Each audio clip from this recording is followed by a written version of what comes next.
Good evening, ladies and gentlemen. Just continuing on with a bit of a story about timing chains and things.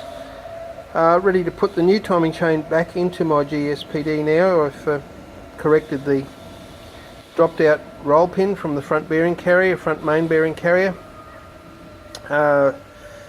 Repaired the pull stud hole in the block and cleaned everything. It's all now ready to put back together, and I'm just ready to put this chain back in. But this chain's done about 150,000 Ks, and you know, my bikes get ridden a lot. I am pretty particular about maintenance. I use good quality oil. I change it often. Change filters often also, and you know, pulling this bike apart with the kilometres it's got on it, sure, it has had some things that have needed a bit of work, but by and large it's just a simple story about using the best oil that you can find for the job, changing it more often probably than you really need to. They say 5,000, sometimes they say 10. I say we have air-cooled engines that work pretty hard in today's traffic, and even though oils have improved out of sight, I change my oil a maximum every 5,000. It's probably closer to 3 really, and filters about every 5,000. That might be overkill, but this bike has done 350,000 Ks. The main bearings are perfect. The big end bearings I could have used again. The ring gaps were still in spec. I found a crack in one valve. The valve guides were certainly worn. There's no two ways out of that.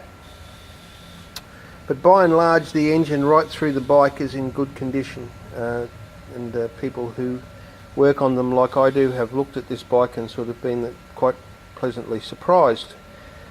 Now the timing chain. So on the left is the chain guide that goes on the left hand side of the chain, the straight part as you're looking at the bike.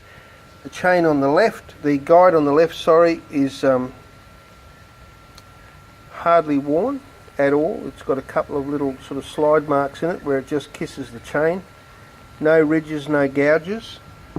There's a new one to kind of compare it with, trying to show you that like that. There's very little wear there. Same here, the one on the left is the old tensioner, and the one on the right is the new tensioner. You can see just here where the tensioner runs hardest against the chain, there is a very small amount of wear there.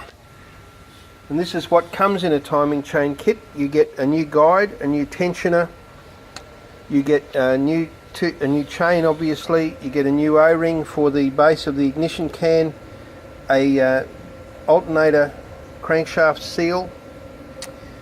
These two little things I'll come back to. That's an E-clip to hold the tensioner on.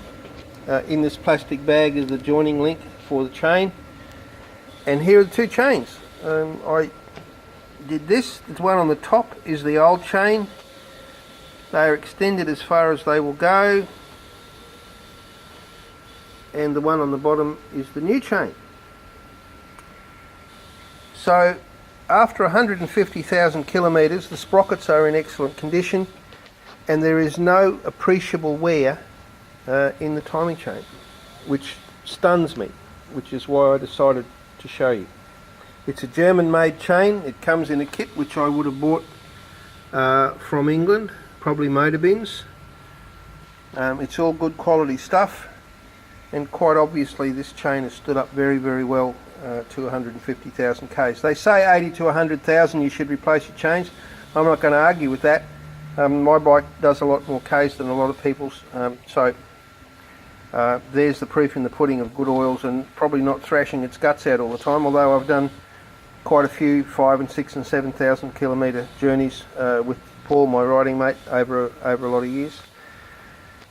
These little gadgets here, they go up the top of the timing chest cover, actually out of the timing chest area itself. They're the two very top studs that hold the timing chest cover on, and they're little spaces so that you don't warp the cover. Now Ray Peake often talks about these, and he uses a wave washer, which is a good idea, but I don't actually have any spare of those at the minute, which is the right thickness, and it doesn't squash down. These things here are actually hopeless. I just don't use them at all. What I have done for a long time though is I bought some gasket material from Repco, and it's quite a bit thicker than these things and squashes down to the correct thickness. And what I do with them is I cut a little strip about 1 inch long by 1/2 inch wide, and I use a wad punch and cut a hole in one end of it so I can position it and hold it while I'm putting the stud through, so it doesn't slip down or in or out. I'd screw it up and then I just cut the outside of it off with a razor blade. That has the same kind of effect. It doesn't squash down any more than the standard gasket, and it doesn't cause any stress or tension, although if I did have some spare little metal wave washers I would be using them.